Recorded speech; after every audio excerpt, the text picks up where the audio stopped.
No one remembers when 313 Northwest Street was built. The oldest records just say existing structure. Before the house, the land was a burial site. Early 1700s, winter sickness, bodies placed fast, no markers, no names. Then a man bought the plot, Elias Hargreave. Neighbors said he was polite, but wrong in small ways. He was missing 3 fingers on his left hand. His right eye was clouded white, like it had been cooked. At night, Elias was often outside, not walking, digging, always after midnight, always in the same patch of yard. He'd stop just before dawn and stand still, listening to the ground, like it was talking back.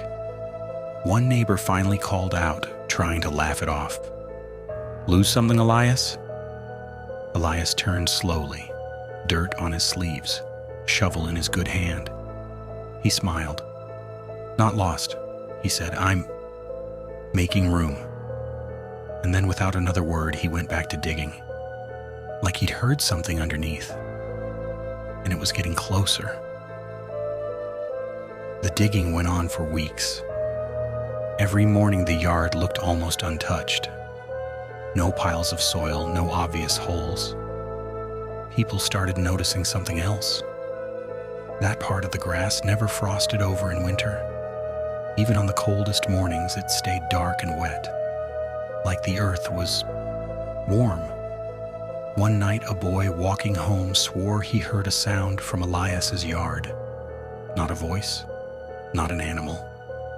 A slow exhale like someone breathing through dirt. He ran to his mother, shaking. She told him the wind makes noises in old trees. But when she looked out the window, Elias was out there again, shovel moving with perfect rhythm. Then he stopped, head tilted, and for a second the mother thought he was staring right at her. He raised one finger, what was left of them, and pressed it to his lips. Shh. Then he pointed down at the ground, like he was listening to something beneath the grass. And the porch light flickered once, twice, and went out. Curiosity turns into courage, eventually.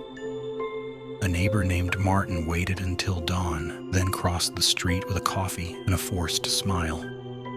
He asked Elias about the yard. Elias didn't look up from wiping mud off his boots. He just said, "It's old land." Martin tried again. "Old like? How old?" Elias finally met his eyes with the one good eye. Old enough to remember names. That night, Martin couldn't sleep. He kept thinking about that word. Names.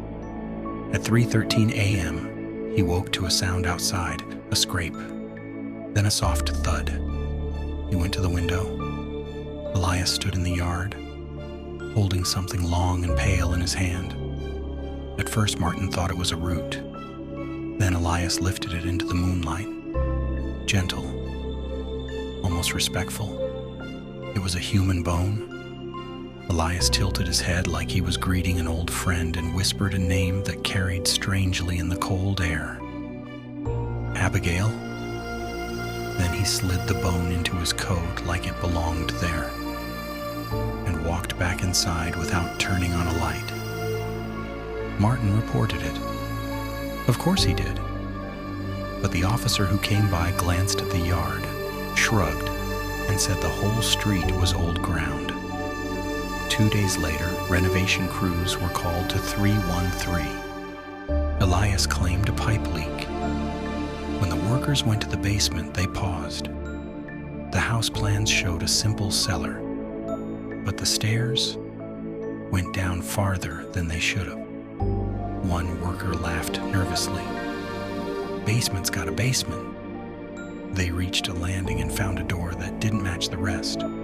Newer wood, newer hinges, no dust on the handle. Someone had been opening it. The foreman asked Elias for a key. Elias said calmly, "That door stays shut." The foreman tried the handle anyway, locked. He pressed his ear to it and frowned. because behind the door he could hear something faint. Not dripping, not pipes. A soft tapping like fingernails on wood. Slow, patient, tap, tap, tap. He pulled back and looked at Elias. Elias smiled almost kindly. "That," Elias said, "is why it stays shut." After the crew left, the tapping didn't stop. People on the street began waking at night to the same sound. 3 knocks, always at 3:13 a.m. Knock, knock, knock. Then silence. They blamed pipes, raccoons, settling wood. Until the night Martin decided to record it. He set his phone by the window. At 3:12 a.m., everything was still. At 3:13 a.m., the knocks came, clear as a fist on a door. And then, something else. A whisper.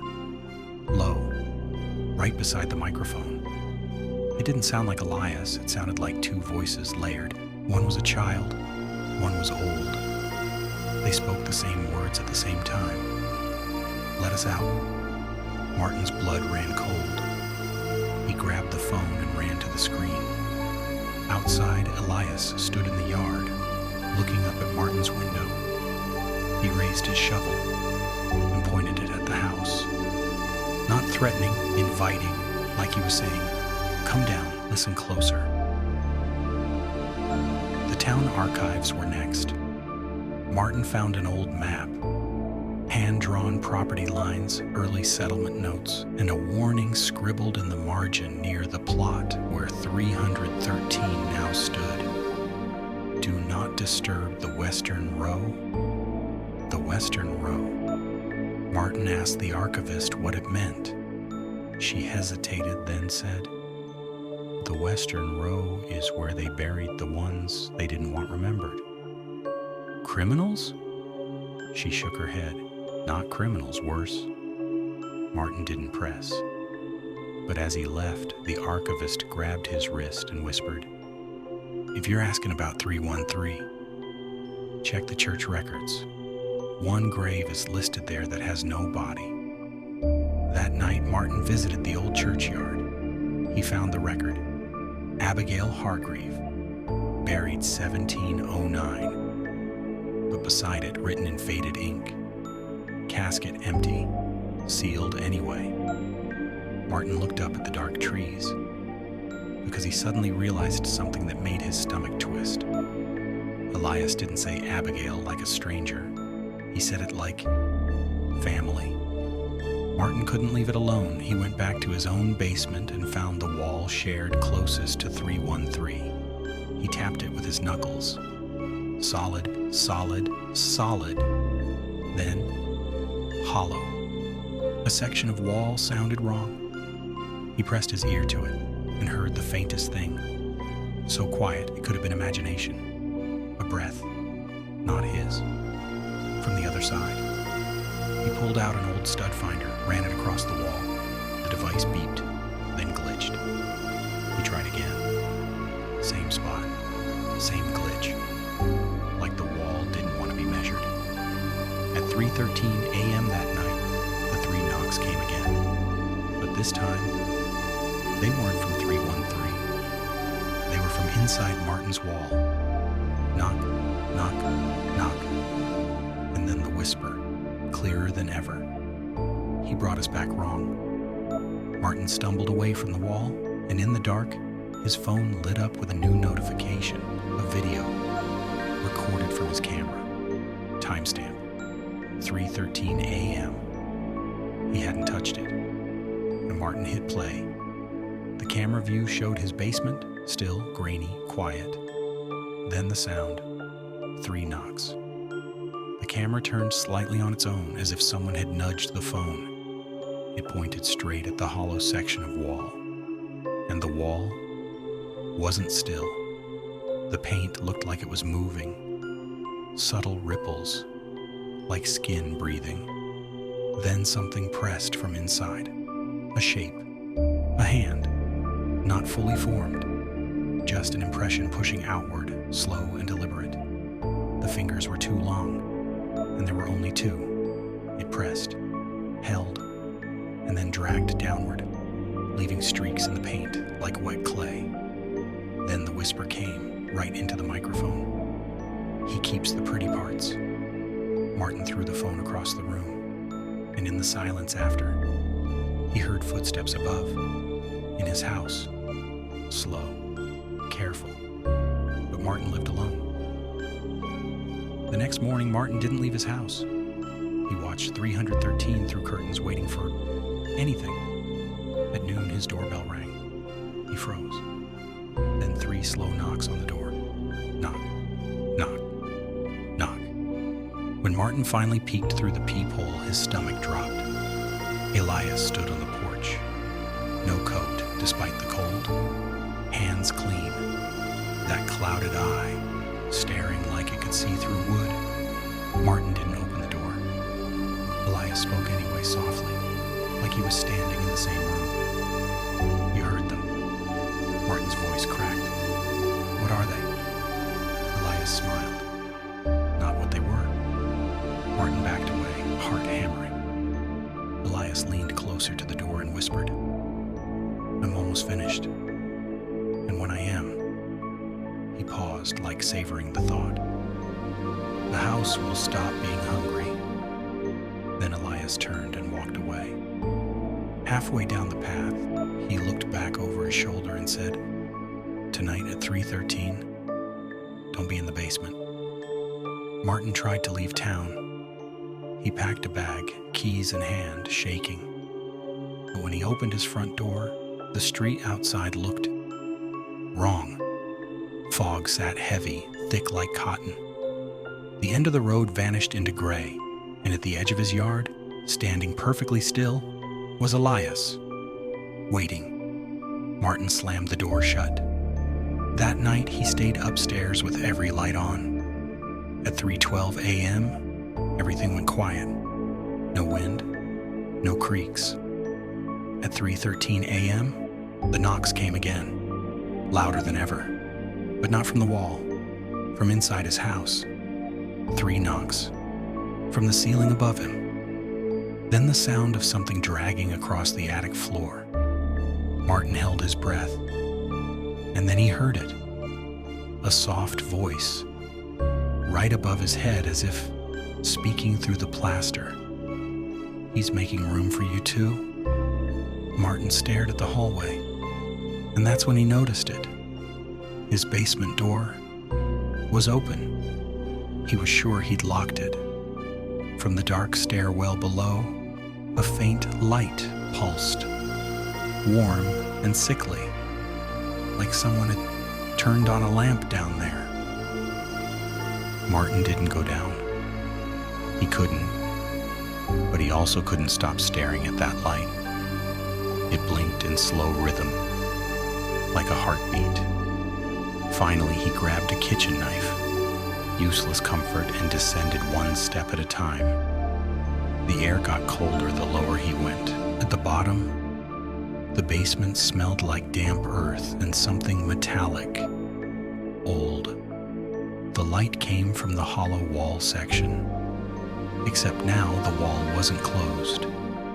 A narrow opening gaped where plaster had cracked away.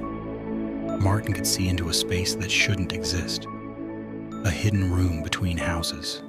Inside, shelves, jars, cloth bundles tied with string, and a chair facing the wall, like someone had been sitting there listening. On the floor were scratches, countless marks, like something had been trying to crawl out. Martin stepped closer, and his foot hit something. A small leather book, a journal. He opened it. The handwriting was careful, neat, almost loving. And the first sentence on the page read, "They are quieter once they're buried." Martin's hands trembled. Then, behind him, 3 knocks sounded from the basement door. Knock, knock, knock. And a voice whispered, "He's here." Martin spun around. The basement door was shut now. He hadn't shut it. The light flickered, and in that hidden room, the jars seemed to shimmer as if something inside moved. Martin flipped through the journal. Pages filled with measurements, notes about decay, sketches of bones like a craftsman planning furniture, and names. So many names. Some had dates. Some had the word returned. Then he saw his own name on the newest page. Martin returned, pending. His throat closed. In the hidden room, a soft sound began. Tapping. From inside one of the cloth bundles. Tap, tap, tap. Martin backed up, knife raised. That's when the basement door handle turned. Slowly. Like whoever was outside wanted Martin to hear every second of it. The door opened. Elias stepped in. Calm. Smiling. His missing fingers wrapped around something heavy. A shovel. "You came down?" Elias said gently, like he was proud. Martin screamed, "What is this?" Elias looked around the room, almost affectionate. "My work," he said.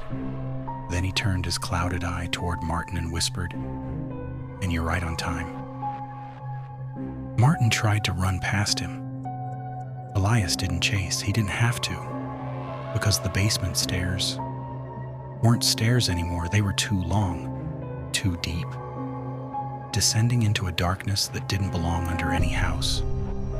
Martin stumbled, confused, turning back, and saw the wall, the hollow wall.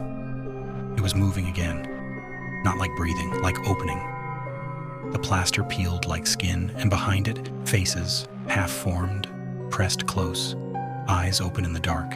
They weren't dead. They were wrong. Elias spoke softly, almost reverently. "The burial ground was never empty," he said. "It was only unfinished." Martin choked out. "Why?"